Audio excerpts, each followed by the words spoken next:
It's taking place literally at the speed of light.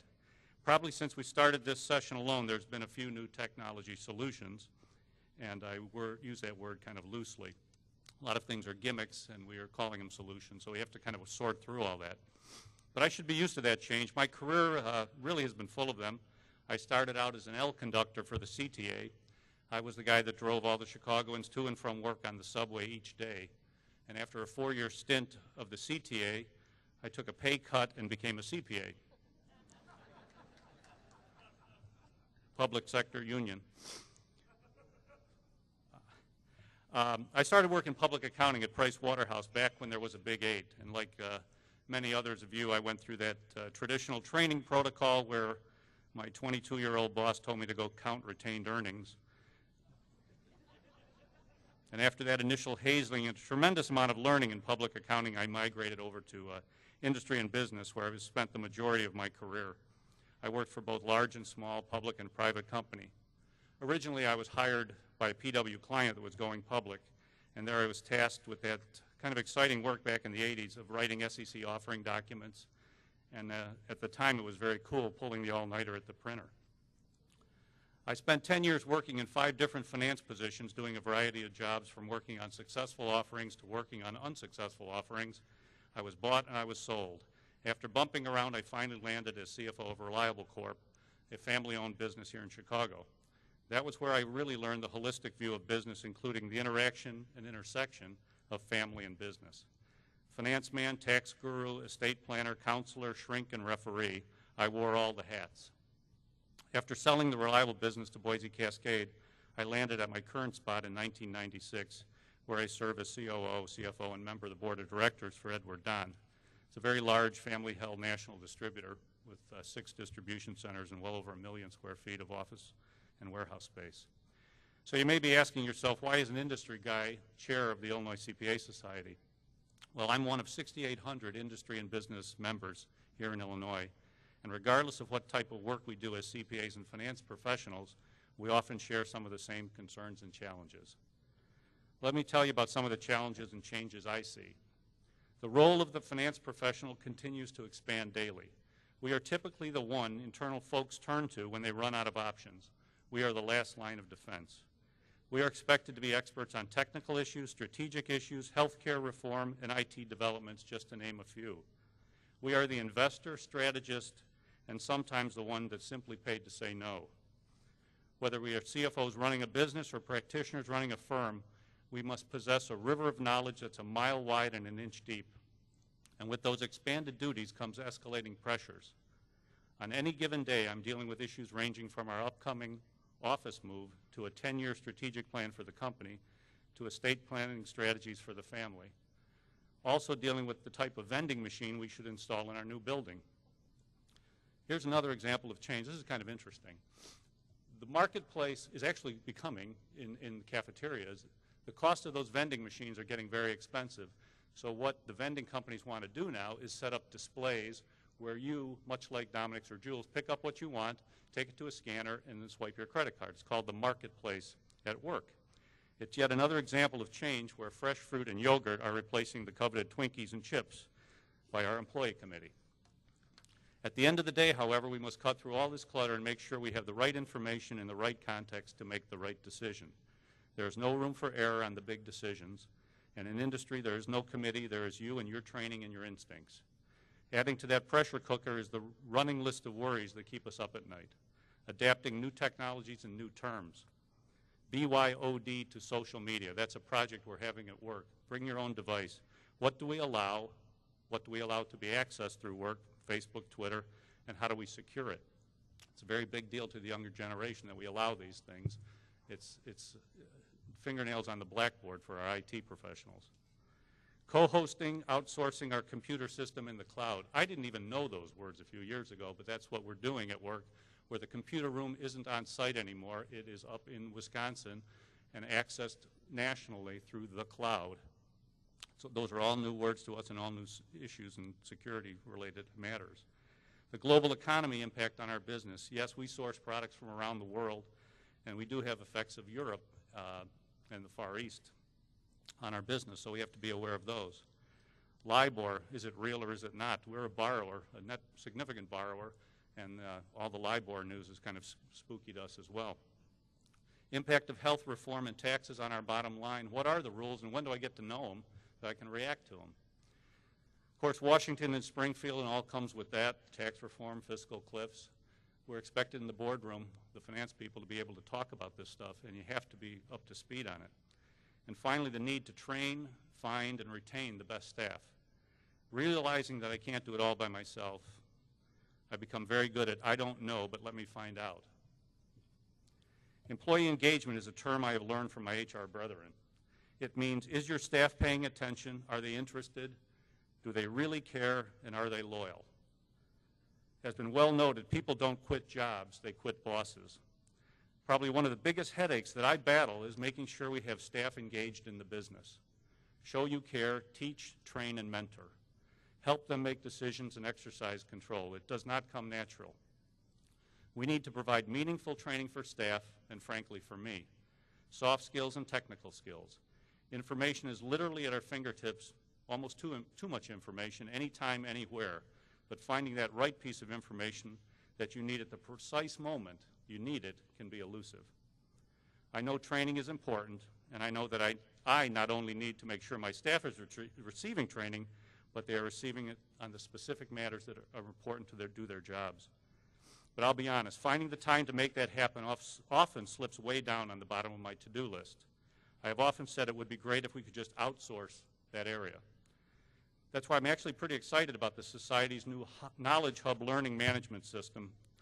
Now I can back up all my great speeches about how important people are to our company in providing training. Let's face it, at Edward Don, we're a sales company, and many of you that are industry and business, we're not a finance company. All of our training dollars go to our sales folks. We either run out of money, time, or energy before we get around to focusing on the back office, including finance and accounting staff. This is why I think the new Knowledge Hub concept will work well for us, and I can set time aside early in the year to establish the training protocol for the whole year, what training should be taken by what level of staff in our group. If I do that annual exercise, particularly following a staff review where somebody needs some training, I can outsource that and manage my staff's professional development activities. So I'll give you a quick advertisement, and here's how it works. This new Knowledge Hub, it brings together about 1,500 educational programs from 4 elite providers: Illinois CPA Society, Becker, Smart Pros, and Western CPE. It's all on one site. So this allows one to cut through all the clutter of searching for CPE and instead just search by topic. I can create development plans for each of my staff, and I can tailor it to their individual job functions. The system allows my staff to track their CPA licensing requirements as well as other credential requirements and also what I have signed them to take. I'll tell you, it's a great concept because you have follow-up from the staff reviews. That's the worst thing we do in industry. We have a staff review once a year and we don't come back and revisit it. This adds some kind of appendage on the back of it. There's some follow-up and puts the next action really on your staff. They need to schedule, they need to take the course, and at the end of that course they need to come back to you and talk about it. Part of a continuous engagement discussion. I know I'm providing my staff with meaningful discussion, and education will keep them engaged in our business. I encourage you to stop by the Society's booth at the show floor and check it out for yourself. There will be staff present to answer your questions, and you can actually test drive the product on the spot. In addition to training our staff, managing our staff is another huge challenge that we share. We all know by now that baby boomers and millenniums view the world through completely different lenses. If you happen to have a teenager at home, you are probably witnesses to this difference on a daily, if not hourly basis. It is safe to say that we are all acutely aware of the difference between younger and more seasoned professionals. But what may surprise you are the similarities that our two groups share. Working with young professionals has been a passion of mine for a long time. As you know, any journey is a little easier if someone has gone down that road before you. I, like many of you, have a lot of help early on in my career. It just seems right for us now to give back and help others where we can in any way we can. Developing the next generation of CPAs is critical to the future of our profession. But before we, as seasoned professionals, can help develop them, we definitely need to understand them. I find it interesting in that we often use the word next generation. The word next to me implies that we're ahead of them somehow. In reality, it's that younger generation that seems to be leading us, kind of as the video said. And once you buy that new iPhone, do you actually really sit down and read the instruction manual, or do you call somebody in the next generation to train you? At my company, we truly do expand the generations in the workforce. We have a woman who has been an employee for 70 years. 70. At 86-year-old, Josephine works in our accounts payable department. She started in the days when AP tracking consisted of hand stamping, and those of you seasoned, remember we perforated paid on invoices before we filed them. So watching her learn how to use a mouse for the first time when we switched to SAP was quite an experience. We told her that her homework was to talk to her grandchildren and have them help her learn how to navigate a mouse. She did just that. It was actually amazing to watch her as the mouse, she kind of watched it on the screen, and she moved it over here, and she lost it and couldn't figure out how to get it back, and she finally figured it out. So credit to her. She's at work today, though. She actually babysat our chairman when he was a kid. She's the only one allowed to call him Bobby. The society has long been in front of the generational difference in the workplace issue and recently launched a young leaders advisory council that has been hosting regional focus groups. These sessions have uncovered many interesting observations that, frankly, I hadn't really thought about. Starting with how the younger generation views our profession. Since these young professionals believe that a CPA is not a numbers business, but it's a people business, I think they're spot on there. They understand that they need to build their technical know-how, but also embrace the importance of building their professional know-who. And they are not working to make these connections solely for job search purposes and being connected. They understand that being connected is how business is done. We all know that. We assume that we would never work in a million years with these kids that do a lot of texting, actually want to sit and talk to people, but they actually do. Our research has shown that. Not only with their peers, they want to talk to CPAs who are a step or two ahead of them. They're craving professional mentors. They strive to connect with someone who can show them the way and help them guide their career progression. So what can you do? Whether you work in public or industry and business, or just entering the profession or a seasoned vet, it is the CPA credential that binds us together. We are trusted business advisors, and we should not underestimate the esteem this credential conveys. That said, we are caretakers of our brand, and it is up to us to ensure its longevity. And I honestly believe the best way to do that is to nurture our next generation of leaders to be ready to carry the torch.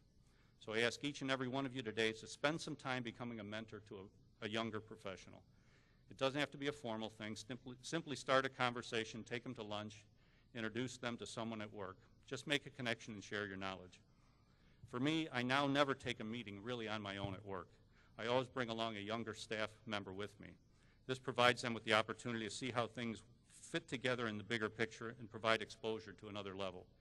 What I get out of it, besides feeling pretty good, is that I don't need to follow up on the nitty-gritty details of a project. I let them do it and report back to me, so I don't have to spend all my time in kind of the details. I think it's a real win-win for all involved. The rapid pace of change that we as CPAs all face will not let up anytime soon. Luckily, our CPA society is attuned to our challenges and poised to provide us with the information and connections we need to meet these issues head on. I've been a member of the society for the past 33 years for one simple reason. They provide me with the information, resources, and connection that makes my life as a CPA easier. But you have to reach out and take advantage of that opportunity, and today's that day. I urge you to plug in and see how the society can help you too. With so much to tend to in our daily work lives, we often do not take the time to investigate all the benefits our professional association has to offer. So while you are here at the show today, please take a few minutes to stop by the society booth, talk with the staff, and discover that new service that's going to make your life a little bit easier. Today you can test drive that new Knowledge Hub learning management system, check out the Public Practice Center, attend the social media school, sign up for the CPA Day of Service, or tap into career resources. Whatever you need, there will be a society staff member there to help